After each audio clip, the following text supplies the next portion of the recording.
What's up, YouTube? This is Too Raw for TV. All right, so before I get into this video, I want to give a shout out to the brother Swarthy Wizard for the $50 donation via the PayPal. Much respect to you for showing love to Too Raw for TV. All right, so he has a two-part video request. We'll do the first part today, and that is what if the 2000 Shaquille O'Neal played on the 1972 Lakers roster instead of Will Chamberlain? How would that work out for Shaq and I guess the Lakers? Well, we don't really know, honestly. All we can do is guess.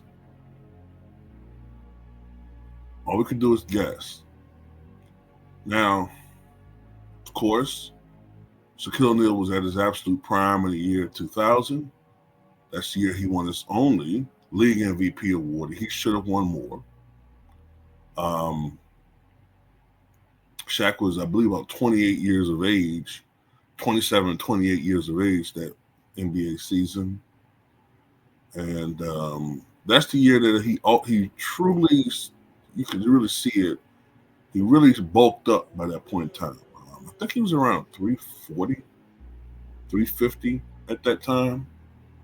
When he came to the Lakers, it was probably around 320. When he came in the league, he was probably around 295. So this is a guy that really had bulked up to deal with the physicality of the game. Players have been, to try to slow him down, have become more physical.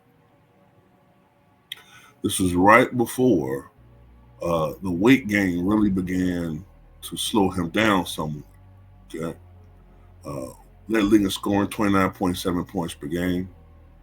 I think he had his highest rebounding average that year since like his rookie year or second year in the league or something like that.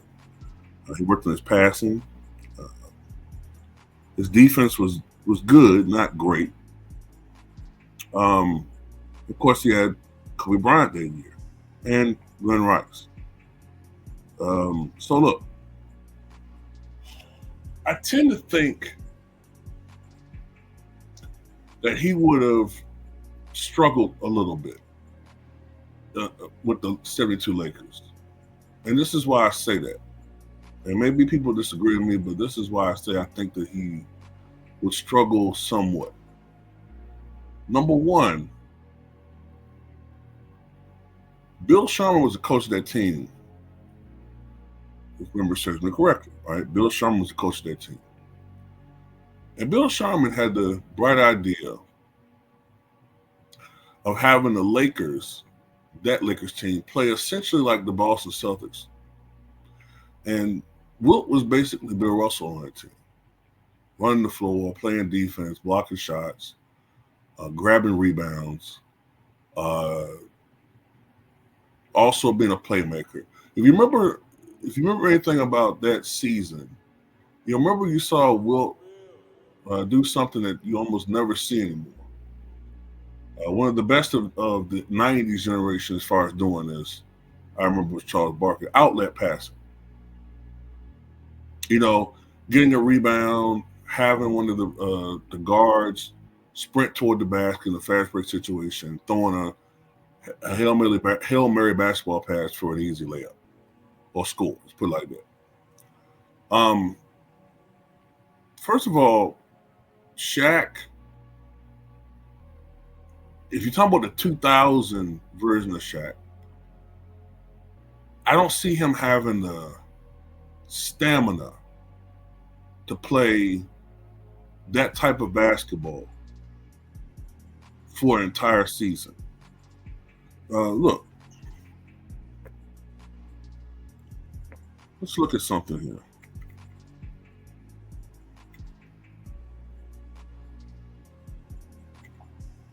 go to Shaq.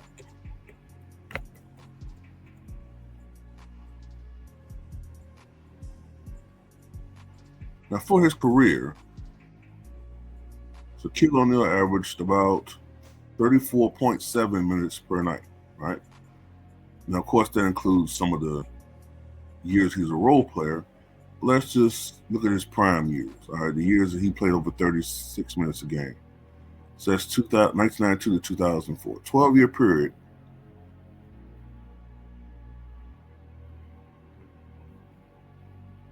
So it's a 12-year period in which he averaged 37.7 minutes per night. That's a lot of minutes, absolutely. And the 99-2000 year, he averaged 39.5. So he could play heavy minutes, but he also complained about that, saying that playing those heavy minutes took a really big toll on him. Let's go to Wilt Chamberlain.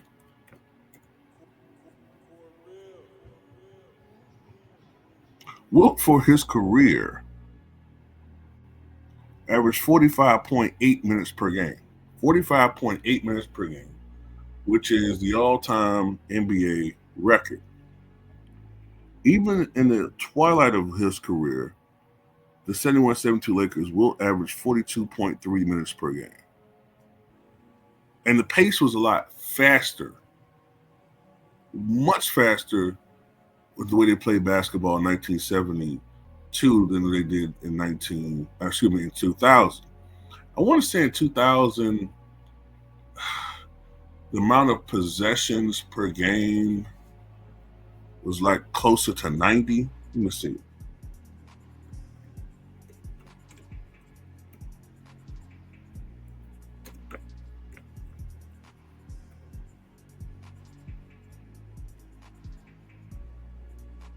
We're going to NBA league averages, right? So in 1999, 2000, let's go with pace. The pace was 93.1, right? 93.1. 1971-72,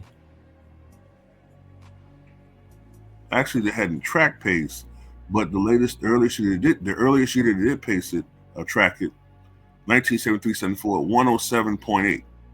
So it stands to reason that it was probably around the same. You know what I'm saying? It was probably around the same, 106, 107. It actually probably higher because the league average as far as scoring was 105.7 that year, 73-74. 71-72 was 110.2. That was without a three-point line, by the way. Without a three-point line. So it stands to reason the pace was much faster. Today the pace is at 99.1. Without a three-point line, probably well over 100. I don't see Shaq being able to withstand that unless he lost a lot of his bulk. You know what I'm saying? He probably had to, I don't know exactly what, but he had to be at least close to 300 pounds. So Shaq probably would have had to been a lot less, he would have to be smaller and have a better cardio to deal with that type of pace. Also, he was not the rebounder Wilt Chamberlain was. He wasn't the defender. Even that older version of Wilt Chamberlain was. He was a good shot blocker, but not as great a shot blocker. Even that version of Wilt Chamberlain. He wasn't as mobile. He wasn't as athletic. He was athletic, but not as athletic as Wilt Chamberlain. Even at that advanced age, even with that devastating knee injury he suffered in the 1969-70 season, I don't think Shaq was even then as mobile as Wilt. So for the defensive side of the ball, he's not as effective as Wilt or as dominant. And he's not as good as passer. He's not as good as a passer as Wilt Chamberlain. He had improved as far as his passing, but he still wasn't what Wilt was. And this is what really is going to be the big difference here. The way that Shaq played as far as scoring That wasn't going to fly in that time period. Okay, that would have been him putting his not elbow, excuse me, his shoulder in guys and basically bulldozing them to the basket so he could get closer to the rim to score. Offensive fouling, he would have been called for that every time. So Shaq would have been forced to be a better offensive player, in my opinion. Um, I think, look, they were just starting to let the game be loosened up a little bit so guys could, dunk more often because they wanted to compete with the ABA. So they were just starting to loosen up those rules in the early 1970s. So, I think Shaq would have gotten some highlight dunks. But then again, he wouldn't have been the focal point anyway offensively because he wouldn't have fit into how they're trying to play. And at the end of the day, that's another thing. I can't see that version of Shaq. I don't see him being satisfied with being, fourth or even sometimes fifth in the pecking order offensively. I think he'll been grumbling. I think he would have been bitching about it to the coach. You know, poor Bill Sharma might have lost his voice earlier that year dealing with Shaquille O'Neal. I just tend to think that I don't know if he'd have been a good fit at that stage of his career playing that role as Wilt Chamberlain was, as he was in the twilight of his career, and he knew that he had to augment his style to win. Because that's one thing about Wilt that people don't give him credit. As much of a talker, as boastful and as boastful as Wilt was about his stats, he was always willing to do what was best for the team. And he changed his game multiple times, from a primary scorer to uh, scorer slash playmaker slash defender to a defender slash rebounder, playing like Bill Russell with the Lakers. So Shaq, he only began to change his role when he realized that he had to do that. Because I remember correctly, when he got traded to Miami, there was friction there because he didn't want to cede his former role as the guy. We know that's what led to him being traded from the Lakers. So that was 2004. We're talking about 2000. So I think that's going to be a problem too. All in all, that's assuming that this Shaq is like the Shaq of 2000. I don't know if he'll fit on that Lakers team in the 1970s. I just don't know if he'll fit. Plus, I would get the impression that his teammates would have thought that he was a slacker. He's not working hard enough. I think Jerry West would have just been a white 6'4" version of Kobe as far as being on Shaq's ass. That's what I tend to think. But Shaq ain't gonna slap Jerry West because Jerry West is Jerry West. But that's what I tend to think. I don't think he would have been a good fit at all for those 72 Lakers. Not at all. Do they win a championship? No, I don't think they did. I don't. And it's not because Shaq isn't great. He is. I just don't think he's a good fit for that team and what they were trying to do and how they were trying to win at that time. I don't think he was a good fit.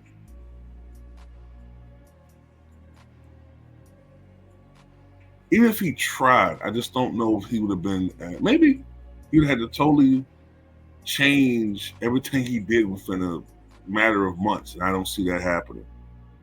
I mean, Shaq was Shaq. He scored the way he scored. He played the way he played. He was the general. I just don't know if that would have flew on that team with that version of Shaq at that point. Nah, it was Jerry West's team. That was Elgin Baylor's team before he retired.